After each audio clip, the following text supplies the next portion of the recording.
Hi all, we're on a journey this Christmas to try and find God in unexpected places. I remember a few years ago, leading up to Christmas, there was a whole bunch of things that were being advertised that were coming on the TV. And one was quite a major adaptation of a classic murder mystery novel. And one of the kids asked me, why is Christmas a time when we celebrate murder? And I tried to explain. I think it's the solving of murder that's being solved, but being celebrated. But even so, it does seem a strange thing to be released at Christmas time. But I don't know if you've noticed this. We do seem to have a certain obsession. I mean, how many detective shows, murder mystery, true crime, true story, kind of TV shows and series are being released right now? There's just so many of them, and this isn't a new thing. It goes back as far as Arthur Conan Doyle with Sherlock Holmes and Agatha Christie with Poirot and Miss Marple. We love a mystery that's solved. And along the way, often in those stories, there are these clues.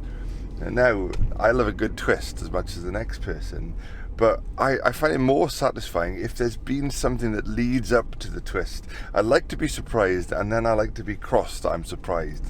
I should have spotted all the clues that were there. I want to talk to us this morning about finding God in the clues. We were thinking last time, weren't we, about the shepherds and how the angels sort of surprised earth with heaven. And the whole thing about trying to find God in the workplace, about not always thinking I've got to be somewhere else to encounter God. I can encounter God right where I am. So the angels give the shepherds a message. They say, go and find the baby. You'll find him lying, wrapped in cloths and lying in a manger. I found that quite an interesting thought, that they gave them the town to go to. It's in Bethlehem, and they told them the type of bed that they would be in, but they did not mention which manger it would be in. Sorry, somebody's just trying to get past me, so the parking meter's beeping at me. It didn't say it'll be in this field or this stable. Presumably there were a number of mangers in Bethlehem, but they gave them a clue. And I guess the fact that they then went and followed that clue and followed the clues that were given, the town and the type of place, meant that they were a bit more invested in the journey, so that when the twist came, that God had come, the Son of God was with us, the Saviour had been born, they were more invested in the journey than just an entire surprise. And those clues are not just in the message to these shepherds from this angel.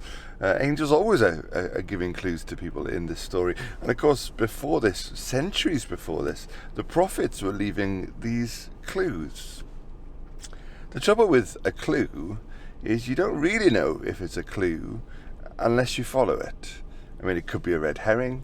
It could be just you trying to make something out of nothing. You know, we do have this thing called confirmation bias, and none of us want to fall prey to sloppy thinking, especially not in our faith and in our walk with the Lord. So when God gives us these clues as to where he is and what he's doing, how do we know that it's not just a thought or an idea or a coincidence or wishful thinking? Well, the reality is we won't know it's a clue from God until and unless we follow it. I remember a few years ago taking a group of young people to do something that's called treasure hunting. It's an incredibly exciting form of evangelism where at the start of the day you simply pray, God, would you tell us today who you'd like us to speak to? And then you wait for any sort of sense of a sign or a nudge or a clue as to who that would be, and you write those things down. Then you go out for the rest of the morning or the day or whatever you're doing, and you just seek to find those people, and then you show them the clues and say, is this you? Because we were asking God who he wanted us to speak to and to bless today.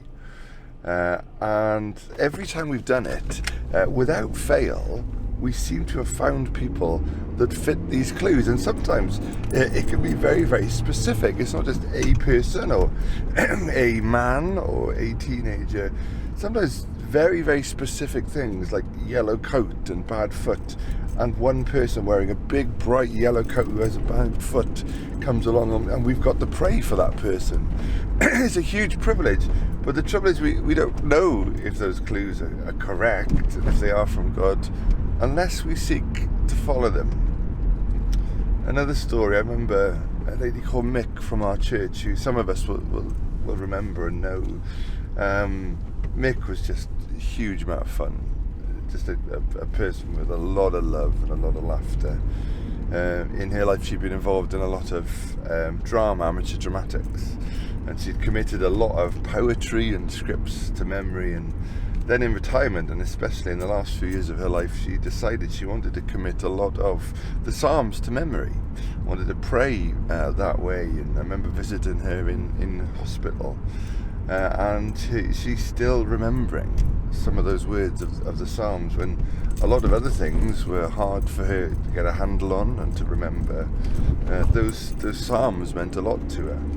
But what was even more remarkable to me was that within those Psalms that she'd chosen to remember, out of the 150 that she could have memorized, they were so specific to her situation and to her context.